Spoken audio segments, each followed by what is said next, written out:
भोपाल से प्रस्तुत हैं प्रादेशिक समाचार। नमस्कार, समाचारों के साथ मैं जितेंद्र रघुवंशी। पहली मुख्य समाचार। प्रदेश के बुधनी और विजयपुर विधानसभा उपचुनाव के लिए मतदान संपन्न, 75% से ज़्यादा वोटिंग।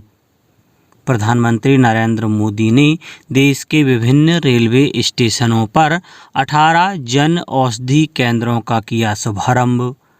प्रदेश में अवैध खनिज परिवहन पर रोक के लिए 41 ई-चेक गेट की होगी स्थापना। सभी 7,000 खदानों को किया गया जियो टैग।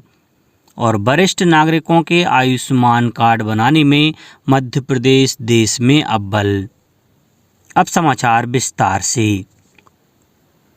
प्रदेश की 2 विधानसभा सीटों बुधनी और विजयपुर में मतदान छिटपुट घटनाओं को छोड़कर शांतिपूर्वक तरीके से संपन्न हुआ।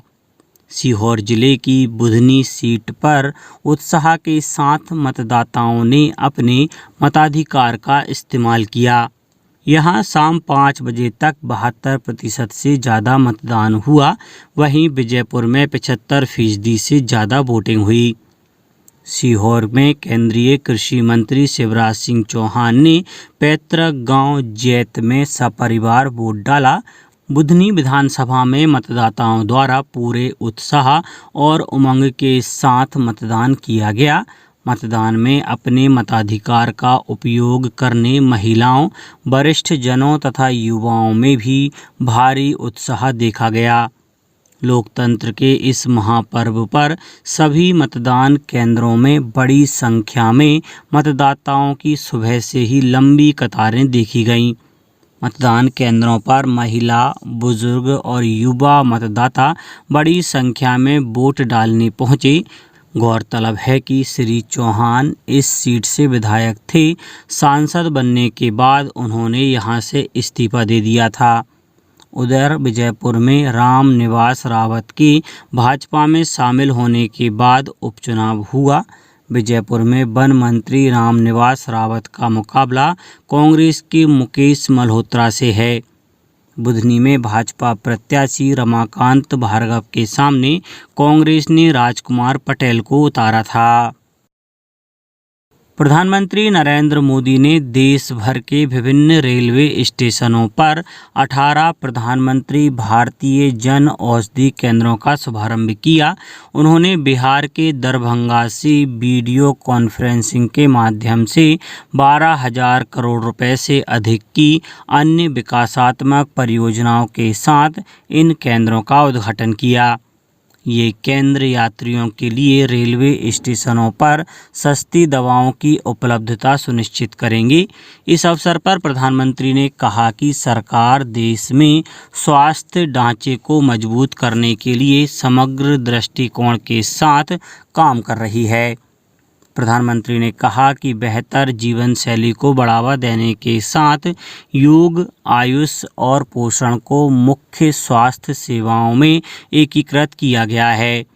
उन्होंने कहा कि आयुष्मान भारत और प्रधानमंत्री जन औषधि योजनाओं ने पहले की रूढ़िवादी प्रणाली को पूरी तरह से बदल दिया है। प्रधानमंत्री ने दरभंगा में अखिल भारतीय आयुर्विज्ञान संस्थान एम्स की आधारशिला भी रखी। इसका निर्माण 12 अरब 60 करोड़ रुपए की लागत से किया जाएगा। मुख्यमंत्री डॉक्टर मोहन यादव ने कहा है कि विद्यार्थियों को अपना जुनून हमेशा कायम रखना चाहिए। इच्छा शक्ति जितनी दृढ़ होगी, लक्ष्य उतना ही आसान होगा। उन्होंने कहा कि जीवन में किसी भी पद पर पहुँचे, मित्रता का प्रेम भाव हमेशा बनाए रखना। इसका सबसे अच्छा उदाहरण श्री कृष्ण और सुदामा की दोस्ती का है। उनकी दोस्ती 11 वर्ष की उम्र में हुई थी और जब वे द्वारका के राजा बने तब भी उनकी दोस्ती ने दुनिया के सामने उदाहरण प्रस्तुत किया। मुख्यमंत्री डॉक्टर यादव राजस्थान के कोटा जिले में एक शिक्षण संस्थान के विद्यार्थियों से चर्चा कर रहे थे। इस दौरान डॉक्टर यादव ने कहा कि बच्चे अपने स्वास्थ्य का ध्यान रखें, पर्याप्त नींद लें, नियमित व्यायाम करें और टाइम टेबल बनाकर पढ़ाई करें।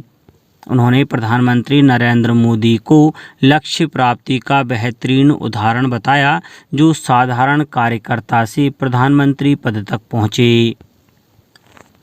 प्रदेश में अवैध खनिज परिवहन पर नियंत्रण के लिए 41 ई-चेक गेट की स्थापना की जा रही है। मुख्यमंत्री डॉक्टर मोहन यादव ने इसकी जानकारी देते हुए बताया कि प्रदेश की सभी 7,000 खदानों को जियो टैग कर दिया गया है। मुख्यमंत्री ने कहा है कि इन ई-चेक गेटों पर varifocal camera, RFID reader, automatic number plate reader की सहायता से खनिज परिवहन में संलग्न वाहनों की जांच की जाएगी। परियोजना में पायलट प्रोजेक्ट के रूप में खनिज परिवहन के लिए महत्वपूर्ण मार्ग के 4 स्थानों पर ई-चेक गेट स्थापित कर कार्य प्रारंभ कर दिया गया है। अवैध परिवहन की निगरानी के लिए राज्य स्तर पर भोपाल में कमांड एंड कंट्रोल सेंटर और जिला भोपाल एवं रायसेन में जिला कमांड सेंटर स्थापित किए गए हैं। उन्होंने कहा कि अगले महीने तक सभी 41 ई-चेक गेट की स्थापना किए जाने का लक्ष्य है। वरिष्ठ नागरिकों के आयुष्मान कार्ड बनाने में मध्य प्रदेश देश में अग्रणी है। उप मुख्यमंत्री राजेंद्र शुक्ल ने बताया है कि राज्य में अब तक 2 लाख से अधिक वरिष्ठ नागरिकों के कार्ड बनाए जा चुके हैं। उन्होंने इस कार्य में उल्लेखनीय प्रगति पर समस्त संलग्न अधिकारियों, आशा कार्यकर्ता, ANM एवं सामुदायिक स्वास्थ्य अधिकारियों की सराहना की है। श्री शुक्ल ने कहा कि प्रदेश सरकार इस महत्वाकांक्षी योजना के तहत सभी पात्र वरिष्ठ नागरिकों तक स्वास्थ्य सुरक्षा पहुंचाने के लिए संकल्पबद्ध है। मुख्य कार्यपालन अधिकारी आयुष्मान भारत योजना डॉक्टर योगेश भरसट ने बताया कि मध्य प्रदेश में 70 वर्ष से अधिक आयु के वरिष्ठ नागरिकों के अब तक 2,06,67 आयुष्मान कार्ड बनाए जा चुके हैं। वहीं केरल में अब तक 1,76,167 कार्ड बनाए गए हैं। उधर विदिशा कलेक्टर रोशन कुमार सिंह ने विदिशा जिले के वयोवृद्ध 70 वर्ष या उससे अधिक आयु के सभी नागरिकों से आयुष्मान कार्ड हेतु पंजीयन कराने की अपील की।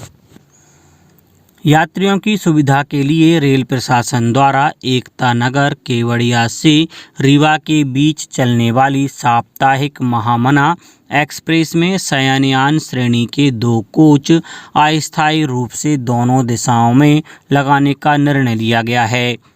वहीं जबलपुर बैरावल सोमनाथ एक्सप्रेस ट्रेन में वातानुकूलित तृतीय